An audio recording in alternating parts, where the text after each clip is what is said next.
Muziek enquijans koos braunig me waar douin bla me muziek preek braunig trainab bij mijn familie den preek braunig ben mondimet. A gouda oui de goa a redad également au tremen. Ah non, muziek le preek d'andres. Non, oui inquiète, muziek le preek d'andres, muziek duel ba journal. Non. Penaos man stad ar brezhoneg war vro? Mega ne kefal. Kavet vetud meustra ga gomz brezhoneg. Bon, aliez war, bon, me meusre ve kavet aliez. Mais, ja, bravo meustra. Aga vez liol gant anti-esker ar vro ou de lakad ar brezhoneg da vont var vro? Alors, pep kumun a zo tro dro, mais n'en ve en kemat, tu gara keken pelso mont ar vro, setu mes o digouet ba molan var lene hag oa meustra, bon, e chenchil antiker, setu da velet e vo penons e vo bramañ, mais var lene oa meustra youl kroet e oa bet an entendu yezeg ba molan gant just antiker hag antiker na chikour et kalz hag setu oa amañ da prez da jikour hag da gas an traoù var o, quoi. A deus a zemañ a redadeg o ton? Te zo vont da haloupat den tammik? Ja, me zo font da haloup adae kilometrat pe zao bremañ goudeien ba hamion da dapou da ar mikro a matrin e yin da redeg endro ben bar c'hoa pe ben digwener. A ben fin e vi karg deus an erger ba hamion. Setu, ya.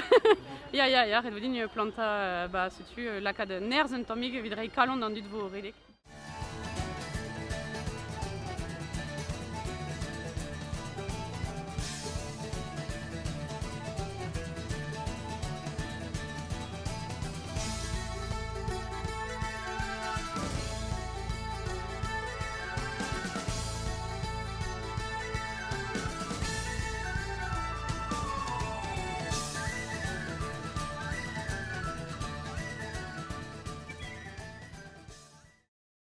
Dan ket rede giz a reioan, me c'hoant e moa don da euliad mustal a redadek se hag a zo evit ar brezhounek, evit oriez.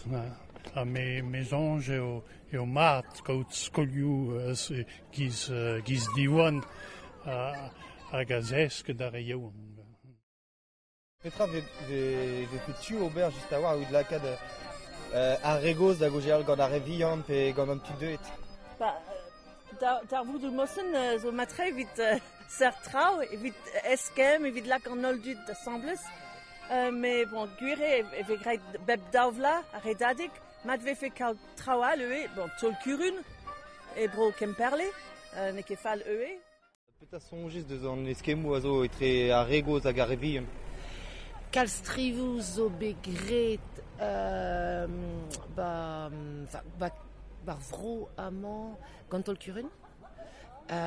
Setu kalstrao zo be aozet evit krouilian mou etre an dud koz hag an dud yaouank. Gouzout a ran bezo tar an prejou baskol diwan etre tud kosor a zeu evit diskoez, evit labourat, evit ober trao gant a revian. Setu, bon, lian mou zo, me red e kroui aneo. Kaout ar stal velze e kemperle tezo gant ar stal hag a zo men ar fin hag a ginnig trao e brezhoneg a tout se. Se zo an dra bouezier a fet ludiam sokial etre an dud, ala vele peus tro da vele tud un tamm disarel, quoi. Me gavdin eo poezustre. Kalz labour zo d'ober c'hoaz pendamen, neket an ini a ra tout an trao, neket. Me bon, pendamen a zo unan a ra labour. Hag poezustre eo kalk lerioù e ler ezeus trao e brezhoneg. Evit lakad an dud da gouzout endro eo normal an drai.